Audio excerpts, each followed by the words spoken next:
HOA Karen called the cops to inspect my grandmother's 500-year-old barn, but it revealed her dark secret. Ever wonder what happens when someone tries to weaponize your family's legacy and ends up unearthing their own crime instead? It started on a Monday. Of course it did. Bad things always begin on a Monday around here. I was sipping tea on the porch of my grandmother's ranch house in Alder Creek, watching the fog roll off the hills like spilled milk when the flashing lights showed up. Blue, red, yellow hazard tape, and waddling out behind the sheriff's SUV, like she was royalty being escorted onto a red carpet, was Karen Leland. Now, I know the name Karen gets tossed around these days, but I mean it when I say she earned that name like a villain earns a title. She was wide in every sense, loud, nosy, and physically imposing in a way that made you wonder how much of her weight was ego. Her hair was stiff as lacquered hay, and she always wore these giant fake pearls like she was dressing for a courtroom scene from a soap opera. She was also the self-declared president of the Alder Creek Rural Preservation, HOA, a title she created for an HOA that didn't officially exist. "Ma'am," said one of the officers politely, "we're responding to a report of an unsafe structure and suspected code violations claimed to be endangering neighborhood livestock and water runoff." I stared at him, then at Karen. "You're talking about our barn?" I asked. Karen crossed her arms. "That dilapidated shack isn't up to code. And I've had multiple complaints about pesticide leakage, mold, and a strong chemical odor possibly hiding illegal farming operations." I almost laughed. "That barn's been here since 1531. My family has preserved it for generations. It's literally a landmark."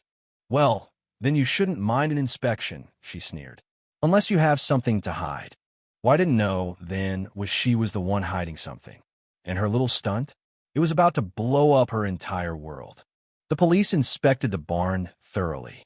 Officer Meyer, the tall one with the military buzz cut, nodded respectfully as he admired the antique beams and the carved initials from the 1700s in the corner post. They didn't find a single violation. No leaks, no toxins, nothing but history and dust.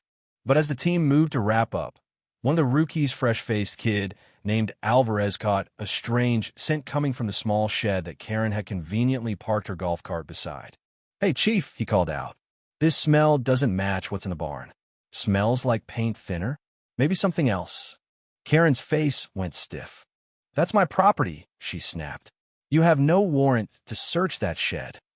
But the smell was strong, and laws the reasonable suspicion applied when someone called in the complaint themselves and was now panicking about a nearby shed. Meyer signaled to pop the lock. Karen lunged for it, but tripped over a cinder block and hit the dirt, screaming. The lock was busted in under a minute. Inside, dozens of sealed containers, unlabeled, covered in dust, but stacked carefully. Some were leaking, others were locked, and a few had tags from a company that went bankrupt nearly a decade ago, Northern Ridge Agricultural Chemical Supply. Meyer stepped back. "Someone get hazmat on the line. This isn't just code violation anymore." And then twist number one. One of the officers pulled open a cracked container and found it half filled with expired methyl parathion-banned pesticide that could ruin groundwater for miles. That barn she was trying to get torn down sat directly uphill from her shed. If there had been a leak, it wouldn't have been from my family. It would have been from her. Karen went pale. Well, pale under the red flush. She tried to argue, claim someone planted it, but her name was on the supply invoices. Twist number two, the land she stored it on wasn't technically hers. Turns out the barn and everything 15 feet around it was still protected by an ancestral easement filed in 1846 that Karen's developers had tried to erase. So she stored hazardous waste on land that wasn't hers and then called the cops on the legal owners. It got worse. The hazmat crew showed up by sunset. The fire chief himself arrived because they found 2 drums that tested positive for mercury runoff. And just as Karen was trying to sneak off in her cart, one of the news vans alerted by scanner chatter cut her off in the driveway. A reporter in a yellow windbreaker pointed her mic at Karen, who was now red-faced, sweaty, and mumbling about barn terrorism and vintage conspiracy. Within 24 hours, the story went statewide. Within 48, it was national. And within a week, she was in custody. Karen was arrested on 3 counts: unlawful storage of hazardous waste, trespassing on protected historic land, and falsifying HOA authority to influence county enforcement. And that was before the state agricultural board weighed in. Turns out, this wasn't Karen's first rodeo. The county investigator, God bless her, dug up a trail of shady permit filings, shell companies, and phony preservation initiatives that Karen had used to harass landowners and squeeze money out of community projects for years. Her barn complaint? It was just one of dozens she'd filed to gain leverage, all while using old sheds and abandoned wells across Alder Creek to stash expired, illegal farm chemicals she bought up cheap during a liquidation spree in 2016. She was trying to launch her own secret herbicide resale business under the radar. On our land, in our shed, right next to our 500-year-old barn that she tried to tear down. My grandma, bless her, had kept every deed and land map from the last century stored in a cedar chest by her fireplace. When we brought those papers to court, the judge practically leaned back and smiled.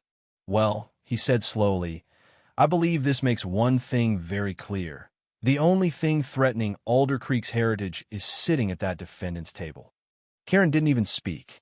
She just sat there, visibly sweating, her lawyer whispering frantically in her ear. The court not only dismissed her complaint against the barn, but ordered a full environmental cleanup of her illegal storage sites. The judge awarded damages to my grandmother, citing public harassment and attempted legacy defamation. She donated every penny to the Alder Creek Historical Society. The cleanup crew, funded by the assets Karen tried to hide in fake HOA bank accounts. And the HOA itself? Dissolved. On the spot. The sheriff's department declared Karen's organization fraudulent, and her beloved HOA title was revoked permanently.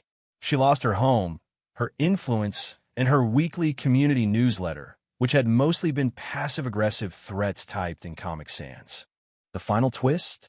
Karen's chemical barrels had contaminated a stretch of creek that ran behind her own daughter's alpaca farm 3 miles downstream. The same daughter she hadn't spoken to in years. The one raising her grandkids. That was the last straw. Her daughter filed a restraining order. The grandkids testified in tears. And for the first time in her life, Karen sat in silence broken.